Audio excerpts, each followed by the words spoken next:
The Call of the Stone flavor text contest is live.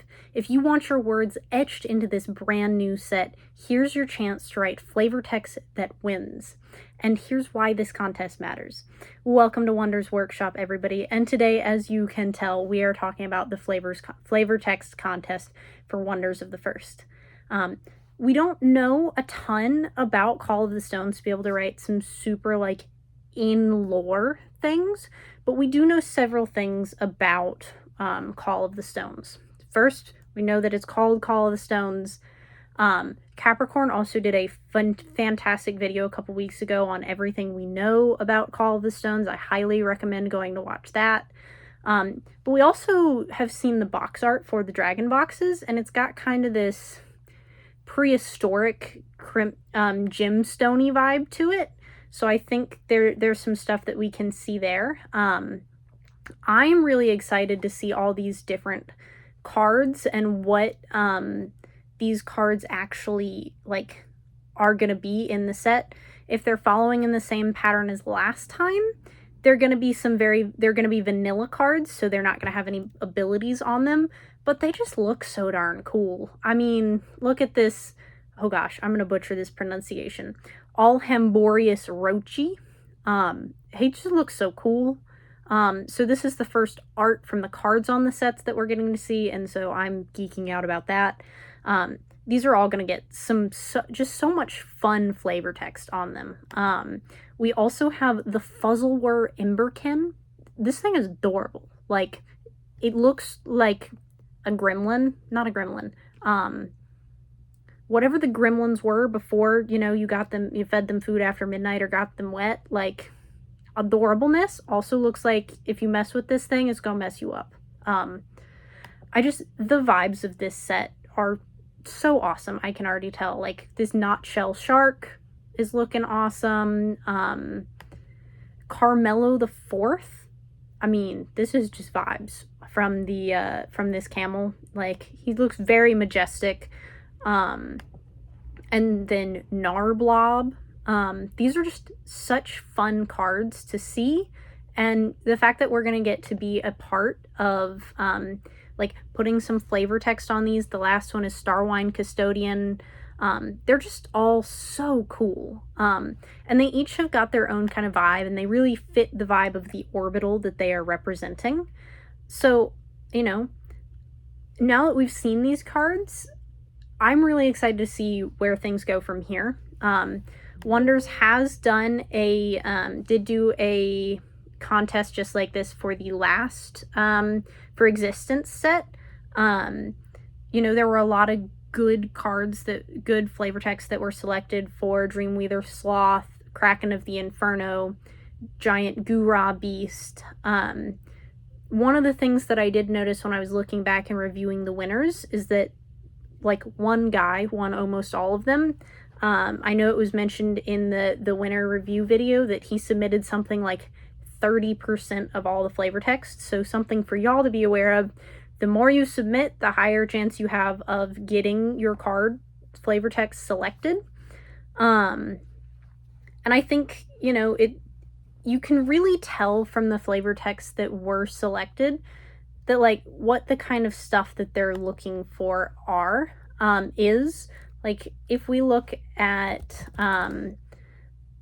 let's say Giant Gura Beast. That's one of my dad's proofs, and it's just a cool card. So I always like to use it as an example when I can. Giant Gura Beast, 9 costs, 13 power, and a direct quote from the Gura Beast. I've consumed your forefathers and will consume anything you propagate. Your storied lineage has no bearing to me. It's just fun, and it's ominous, and it makes you ask questions. Another example of one that was named recent in the last one is the Abyssal Sand Leviathan.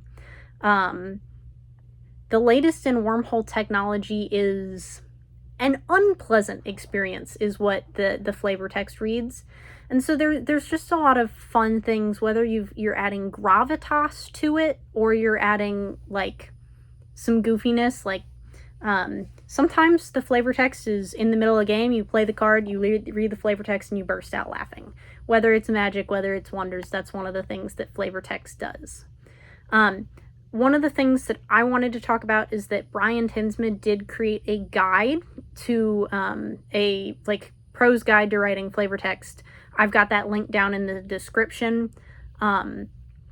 And he's got some really, really, really good advice in there for people who are looking to create flavor text. You know, for those of you who are not super familiar with writing, imagery is a huge part of flavor text. You know, show, don't tell. If you're having to say that somebody, for instance, if you're having to say that somebody's angry rather than showing anger through what they're doing, it's less effective. This is the time to engage as many of the 5 senses as you can in a short, sweet, concise way. Juxtaposition also works really well. Like, if you can work in some clever juxtaposition in, like, you're leading them to think this flavor text is going to go one way, and then it flips on itself. Like, you know, I'm not the best off the top of my head thinker, but, like, you know, beautiful butterflies flittered all over the field, landing delicately on each individual corpse. Like, that's not, you know, you're talking about beautiful butterflies and then we're talking about corpses. It flips the whole situation on its head. You know, that was not a good example of flavor text. I want to be clear. Grace does not come up with things off the top of her head very well.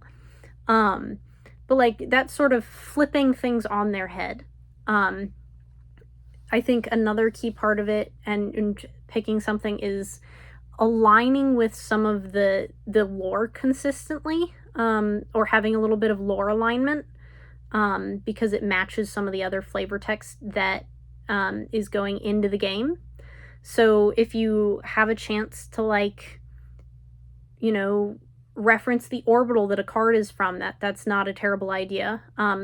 Also, a distinct voice can be a really good thing for a flavor text. There's a lot of different ways that you can work flavor text in. Flavor text can be a quote from whoever or whatever is on the card. It can also, like, be a quote that somebody says about that card. It can just be a little excerpt from, like, a document about that card. I've seen in Magic often, like, the flavor text on a monster could be a little quote from a bestiary about it, or, you know, just something that really evokes emotion and questions from the reader, that evokes a response from the reader of the flavor text on the card. I am really, really excited to not only participate in, but also see what everybody else submits in this flavor text contest. It's just such an amazing, amazing, amazing chance for us as the community to to be involved in the creative process of the game. I know I saw in Discord that some people are, like, wishing there was a cash prize. I mean, I don't look at it that way. If I had, you know, through Shockham Comics, I had the chance for a couple of flavor texts that I wrote to be on cards, and just, like, the experience of being able to say I wrote that flavor text is such a reward to me, and it makes you really feel part of the community. And so I really appreciate Wonders extending this opportunity again for us to be able to participate in their creative world. For somebody who, you know, likes to be involved in the community and really enjoys feeling a part of things, it means a lot to me, and I know it means a lot to a lot of other people. Like I said, Giant Gura Beast was one of my dad's cards, one of his art proofs, and so I know that for him getting to submit, like, things that could possibly end up on the card that is his, I know that meant a lot to him. And it meant a lot to me to just be able to write and contribute to the game in some way.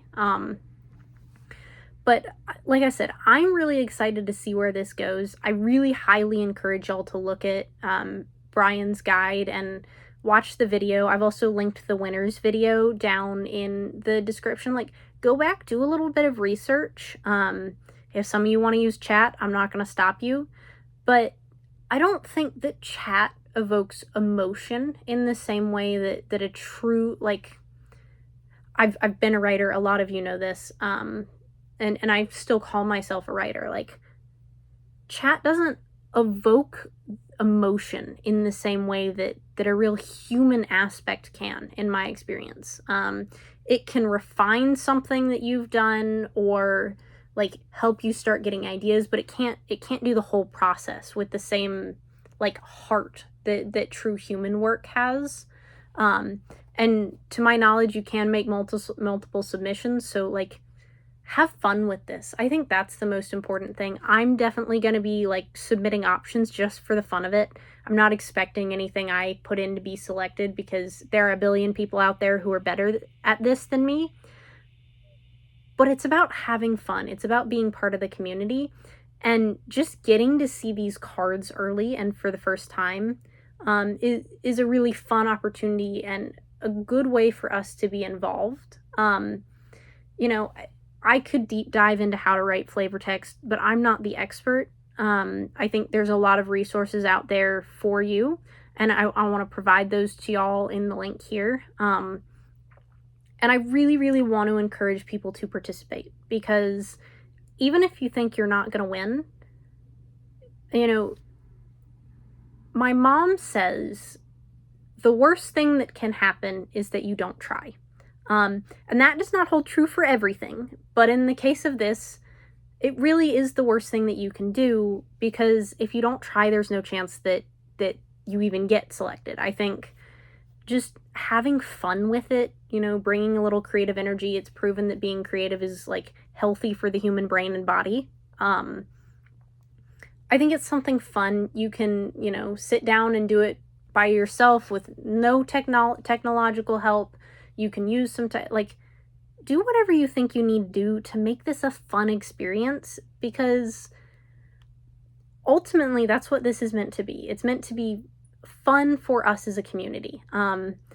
So, you know, if y'all want to leave in the comments some like flavor text that you're really excited about, or what your favorite flavor text from Existence set is, I'd love to see that. If you have any tips for anybody else who's working on creating flavor text that I haven't mentioned, please, please, please leave them in the chat, in the comments. You know, I'm just excited for this, if you can't tell by my really excited rambling. And I want to see our community come together on this. So, you know, I don't have the perfect answer. I'm not going to tell anybody they have to do anything, but I can tell you that I think it's going to be fun. And with that, I'm going to leave you with, please like, comment, and subscribe. And as always, just keep being your wonderful selves.